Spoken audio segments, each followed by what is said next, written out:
और देखिए अरुण जी खड़े हैं और यही कुर्ता अरुण जी आप बहुत सी वीडियो में भी देख रहे होंगे। ये इसी कुर्ते को देखिए ऐसे यहाँ से किसी ने खींचा और ये पूरा, तो फिर अरुण जी उसको वहाँ से ऐसे करके और यही कुर्ता अब आप सबसे बड़ी बात जो अरुण जी ने बताई, 5वीं बार के विधायक मोस्ट सीनियर नेताओं में से हैं। इसी के विरोध में हम धरना बैठे थे तो वहाँ पहुँच गए पानी पिलाने।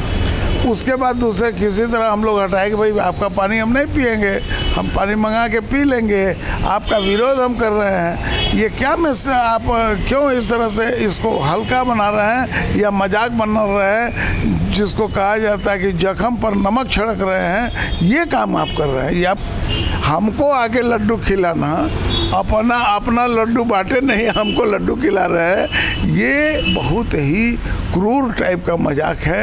इसका जब हम लोगों ने विरोध किया और जब उस समय धक्का धुक्कम होने लगा और उसके बाद हमने देखा कि किसी ने होली का नाम लेते हुए हमारा कुर्ता का पीछे वाला एक कॉर्नर पकड़ा, अधिक का कुर्ता था, और उफाड़ते हुए चले गए। जब खर से आवाज़ हम पीछे देखे तो देखे कि ये तो कुर्ता मेरा बुरी तरह से निकल गया, एकदम पूरा एक हिस्सा घेरे का हिस्सा निकल गया है। तो ये बदतमीजी। नमस्कार, आप हैं बिहार संवाददाता के साथ और मैं हूं मनोज चतुर्वेदी। भाजपा के बिहार के कद्दावर नेता अरुण कुमार सिन्हा 5वीं बार विधायक चुने गए। 5वीं बार का मतलब ये हुआ कि 2005 में 2 बार चुनाव हुआ था, 5वीं बार विधायक चुने गए और तमाम भाजपा के पदों पर रहे।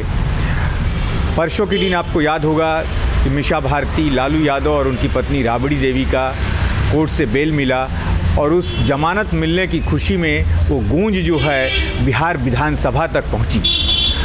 बिहार विधानसभा में राजद के सदस्यों ने बीजेपी के सदस्यों को शायद चिढ़ाने के लिए मिठाइयाँ, जहां वो एक समानांतर सदन चल रहा था, बीजेपी चला रही थी बाहर, वहां पे शायद चिढ़ाने के लिए मिठाइयों का बांटना शुरू किया और उसी में अरुण सिन्हा जी थे जिनके साथ थोड़ा धक्का मुक्की हुई और उनका कुर्ता तक फटा। क्या मामला था सर? आप तो भीतर थे, क्या हुआ था? आपने ठीक ही कहा, लेकिन थोड़ा उसमें संशोधन कर देना चाहिए। ये उनका मंशा शुद्ध रूप से हम लोगों को जले पर नमक छिड़कना एक कहावत है, वो करने का था। उस दिन ही नहीं, उसके एक दिन पहले भी हम लोग धरना पर जब बैठे थे तो उस समय वो पानी पिलाने पहुंच गए। तो पानी पिलाने पहुंचे और हंस रहे थे, तो वो ये कह रहे थे क्या हम लोग जिसके खिलाफ धरना पर बैठे हैं, हम लोग जिसका विरोध कर रहे हैं, जिस सिद्धांत का, जिस फिलॉसफी का जो गुंडागर्दी उनके द्वारा की जा रही है, नाफरमानी की जा रही है, हिटलर शाही की प्रवृत्ति जो अपनाए हुए हैं और एक तरफा जो डिसीजन दे रहे हैं, यह शुरुआत बात वहाँ से हुई जब हमारे एक माननीय विधायक लखेंद्र जी और वो सवाल पूछ रहे थे। सवाल का 2 पूरक पूछने के बाद तीसरा उनका राइट था, तीसरा सवाल पूछने गए तो माइक को बंद कर दिया गया। जब माइक को वो ठोक ठाक कर रहे थे कि शायद कोई तकनीकी गड़बड़ी है और कह रहे थे कि माइक ठीक किया जाए, उसी पर ये कि इन्होंने माइक तोड़ दिया, ये कह के तुरंत आनन फानन बिना सोचे समझे 2 दिन के लिए निष्कासित कर दिया सदन से। मैं आपसे पूछता हूँ कि इसके पहले सदन में जब हम रूलिंग पार्टी में थे, यही नीतीश कुमार, आदरणीय नीतीश कुमार जी माननीय मुख्यमंत्री थे और उस समय ये राजद के लोग ने न केवल माइक तोड़ा, न केवल चप्पल मारा, बल्कि कुर्सी पटक दिया, टेबल तोड़ दिया और यहीं तक कि आसन पर चढ़कर कागज छीनकर अध्यक्ष से, जो स्पीकर साहब उस समय, कागज छीन के फाड़ दिया। कोई कहा जब उस पर ये कमेटी बैठ गई, यहाँ तो इन्होंने तुरंत डिसीजन ले लिया। हाँ, उस समय तो कुछ नहीं हुआ। कमेटी जब बैठ गई, कमेटी का जब डिसीजन हो गया तो उसको ठंडे बस्ते में डाल दिया। और ऐसे प्रकृति के लिए कि एक तरफा इस तरह का डिसीजन ये गलत था। इसी के विरोध में हम धरना बैठे थे तो वहाँ पहुँच गए पानी पिलाने। उसके बाद दूसरे किसी तरह हम लोग हटाए कि भाई आपका पानी हम नहीं पिएंगे, हम पानी मंगा के पी लेंगे, आपका विरोध हम कर रहे हैं। ये क्या आप क्यों इस तरह से इसको हल्का बना रहे हैं या मजाक बना रहे हैं, जिसको कहा जाता है कि जख्म पर नमक छिड़क रहे हैं, ये काम आप कर रहे हैं। ये आपको इसीलिए हमने कहा कि शायद मनसा, शायद आपने कहा शायद मनसा, दूसरे दिन लड्डू लेके पहुंच गए। एक अच्छी बात ये हो गई कि उस दिन एक घटना ये भी घटित हो गई, इनके लिए अच्छी बात हो गई। और चलिए कोर्ट के आदेश को हम भी मानते हैं, तो इन लोगों को बेल हो गया, इनके नेता लोगों का, आदरणीय लालू प्रसाद जी सहित उनके पूरे परिवार का, तो बेल हो गया। तो मुकदमा तो ख़त्म नहीं हुआ। और फिर हम लोगों को विपक्ष को के पास आने का क्या जरूरत है, अपना जश्न मनाते। हमको आके लड्डू खिलाना, अपना लड्डू बांटे नहीं, हमको लड्डू खिला रहे हैं, ये बहुत ही क्रूर टाइप का मजाक है। इसका जब हम लोगों ने विरोध किया और जब उस समय धक्का धुक्कम होने लगा, और उसके बाद हमने देखा कि किसी ने होली का नाम लेते हुए हमारा कुर्ता का पीछे वाला एक कॉर्नर पकड़ा, अद्धी का कुर्ता था, और फाड़ते हुए चले गए।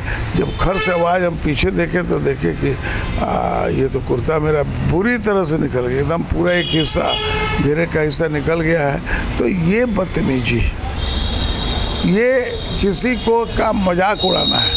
जैसे पहले लोग यही लोग थे कि पहले सबरांत घर की महिलाएं जब वोट डालने जाती थी तो उसका साड़ी उठा देती थी, कुर्ता उठा देते थे। अब वही प्रवृत्ति, वही आदत लगी हुई है, कुर्ता उठाया नहीं, फाड़ दिया। तो इसका ये अति घोर निंदनीय है। अरुण जी, क्या आप तो 2005 से 1990 से 2005 तक का दशक भी आपने देखा है, 2005 से 2023 तक का दशक आप देख रहे हैं, 5वीं बार विधायक हैं। क्या फिर से बिहार उसी जगह पे लौट रहा है क्या? बिल्कुल लौट रहा है, जरा संभल के लौट रहा है, लेकिन प्रवृत्ति तो वही है, वही तो हो गया। वहीं पर नेता प्रतिपक्ष को हम कई बार देखे हैं कि ऐसा बोलते हैं जैसे लगता है कि कोई धमकी दे रहा है, या कोई उनकी बातों से कोई जिस तरह से एक बाहुबली जिस तरह से बोलता है, रंगबाज कह लीजिए जैसे बोलता है, उस तरह की उनके भाषणों में उसके जो शब्द हैं या उनका जो जो उनका एक्शन है, बोलने का जो टेक्निक है, गौर से आप देखिएगा तो वो इस तरह का लगता है। तो वो तो जब नेता ही उस तरह का है, और बाकी लोगों को क्या कहना, ऐसा लगता है कि वो धमकी देते हुए उनकी बोली आती है। तो इसलिए वो बिल्कुल उस तरफ लौट गया है, और हम लोग उसका विरोध कर रहे हैं, जनता भी देख रही है, लेकिन वो चलेगा नहीं, क्योंकि 2024 में जो लोकसभा का चुनाव हो गया, जनता देख रही है। ये जिस तरह से एक बार इंदिरा गांधी के समय में बुहार दिए गए थे, बिहार से एक भी सीट नहीं आया था, वही स्थिति बनेगी। जनता को हम आग्रह कर रहे हैं कि इस तरह की मानसिकता वालों को बिल्कुल उसी तरह बुहार के, ताकि फिर कोई हिम्मत नहीं करे गुंडागर्दी करने का, रंगबाजी करने का, तानाशाही करके एक तरफा बयान देने का, एक तरफा डिसीजन देने का। जज के कुर्सी पर ना है स्पीकर साहब, तो जजमेंट के लिए तो दोनों पक्ष बराबर होना चाहिए, वैसा व्यवहार उनका नहीं। तो अरुण जी, जब आपका कुर्ता उन्होंने खींचा तो देखा होगा आपने ना कि किस पार्टी के विधायक थे? निश्चित तौर पे राजद। उन्हीं लोगों से वही थे, राजद के लोग थे। अब मामून उनका चेहरा इतना ना धक्का धुकी था। अरे हमारे लोग तो फाड़ेंगे नहीं, अपना कुर्ता क्यों फाड़ेगा? तो जिनसे वो 3-4 लोग थे, मैं उनका नाम नहीं समझ पाया, लेकिन वही लोग लड्डू बांट रहे थे। और मुझे ध्यान में हो सकता है नए विधायक आए हों, वो फुटेज में भी देखे कि वो लड्डू लेके गए हैं, ट्रे ऐसे ये हुआ है, और सब राजद के लोग थे। अरुण जी, 2024 में लोकसभा का चुनाव है, भाजपा की तैयारी कितनी पक्की है? अमित शाह फिर आ रहे हैं, हर महीने आ रहे हैं अमित शाह। बूथों का गठन कर रहे हैं और पन्ना का प्रमुख बना रहे हैं। तो हम तो टेक्निकल ढंग से संगठन के दर से उसके सम्मेलन करने जा रहे हैं, मोहल्ले मोहल्ले में। इसलिए हम संगठन के भी दृष्टि से और जनता जहाँ जाते हैं वहाँ हमारा स्वागत होता है। 2025 में क्या अरुण सिन्हा लड़ेंगे या किसी दूसरे को कहेंगे नहीं भाई अब मैं 5 बार हो गया? 5 बार हो गया, एक लड़ाई और लड़नी है। लेकिन अगर हमको आदेश मिलेगा तो बिल्कुल लड़ेंगे, क्योंकि अब राजनीति में जब एक बार या किसी काम में कोई एक बार चला जाता है तो उसको वही काम करना चाहिए।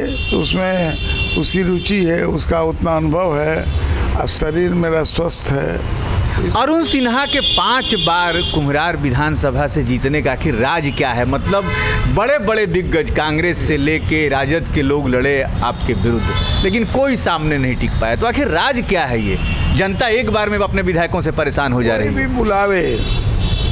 कोई भी बुलावे किसी भी छठी में, दुख में, सुख में, समस्या को लेकर, तो उन तक पहुंचना, उनके समस्या का हल करना, निदान करना, और सबको एक परिवार के तरह स्नेह प्रेम देना, यही काम है मेरा। इसके अलावा तो कुछ है नहीं।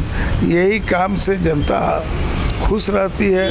ये काम जो नहीं करते हैं उनके, और साथ साथ एक पक्ष और है, भारतीय जनता पार्टी का सदस्य होना। भारतीय जनता पार्टी के पक्ष में या उस फिलॉसफी को मानने वाले पटना के लोग हैं, हम ही नहीं।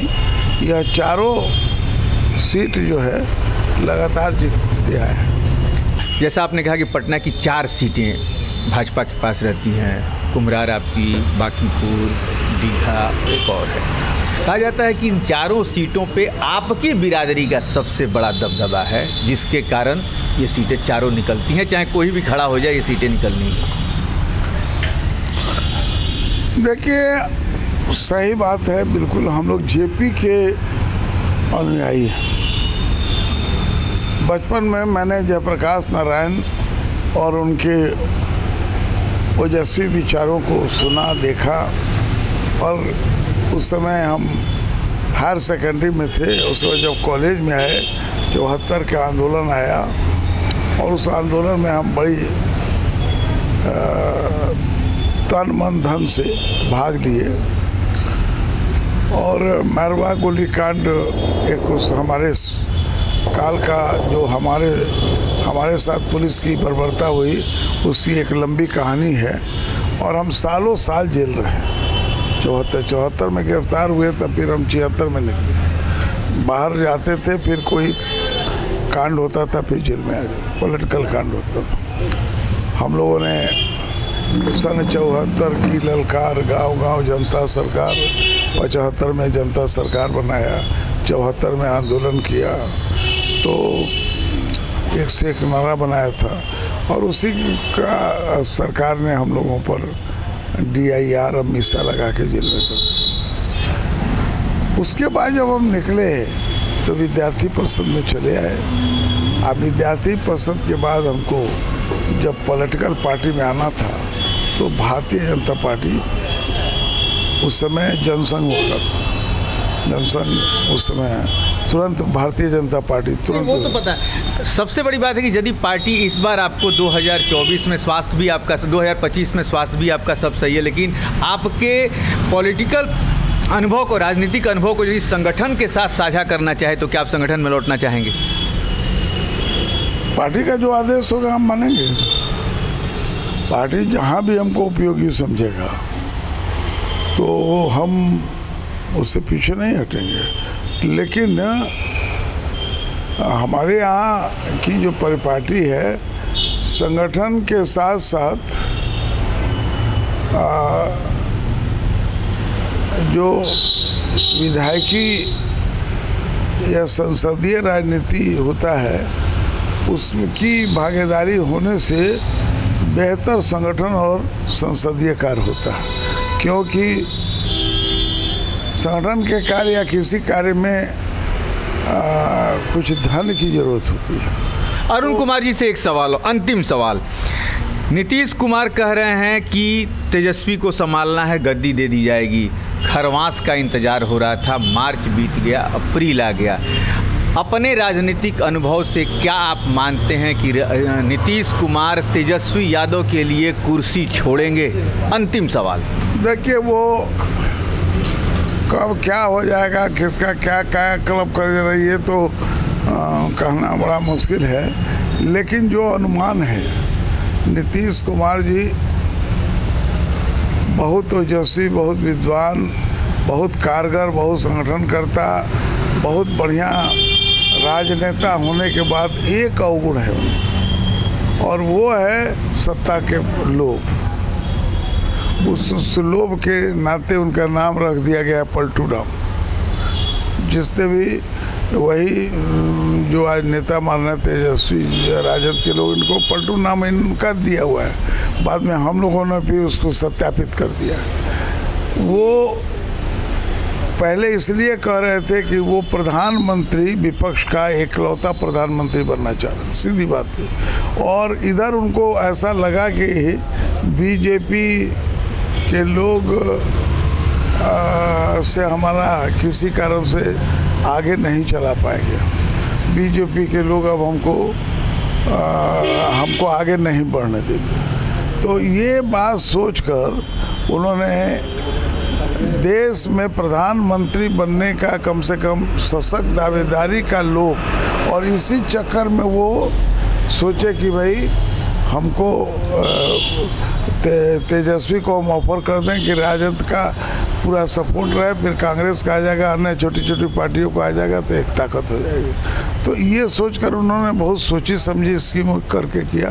बाद में स्थिति ये बन गई कि अब वो देख रहे हैं कि 2024 में हम उस स्थिति में नहीं हैं और इनको विपक्ष का नेता करार भी नहीं दिया गया। मतलब प्रधानमंत्री का इनको विपक्ष ने वहाँ पर भी आपस में मतभेद हो गया। अब इनका तो लुटिया खरा डूबने की स्थिति है, न इधर के रहे सनम न उधर के रहे सनम। तो फिर ये बैक हुए और अब ये फिर प्रधानमंत्री छोड़ मुख्यमंत्री बने रहना चाहते हैं और अब नहीं छोड़े तो अब 2024 में चुनाव है, 1 साल के बाद। कहीं ये नहीं हो कि बड़े बेआबरू होकर तेरे कूचे से हम निकले, ये कहा? नहीं, बड़े बेआबरू, ये तो अब बेआबरू हो ही चुके हैं। बेआबरू तो हो ही चुके हैं, अब यही बने रहेंगे। अगर पार्टी की भी मजबूरी है, राजद की भी मजबूरी है कि अगर ये जरा सा घस के तो बीजेपी तैयार है। तो अरुण जी जरा सा वो कुर्तवा दिखा दीजिएगा जो फाड़े हैं सब। कुर्तवा तो भीतर जरा सा मंगवाइए किसी से,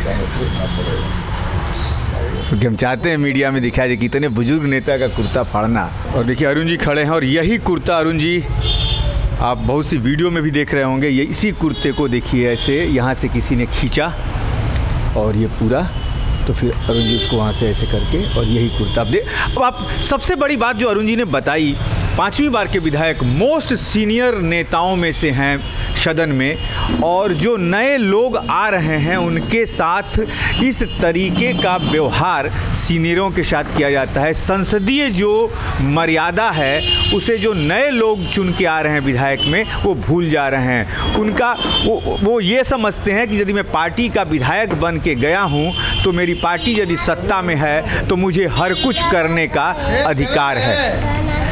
अरुण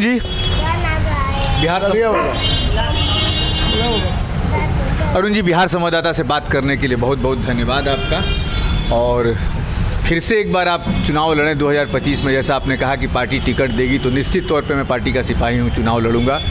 अब देखना ये है कि भाजपा आज जब सदन शुरू हुआ है तो क्या एक्शन मोड में आती है, उस पर भी हमारी नज़र बनी रहेगी। लेकिन आप बने रहिए बिहार संवाददाता के साथ। नमस्कार।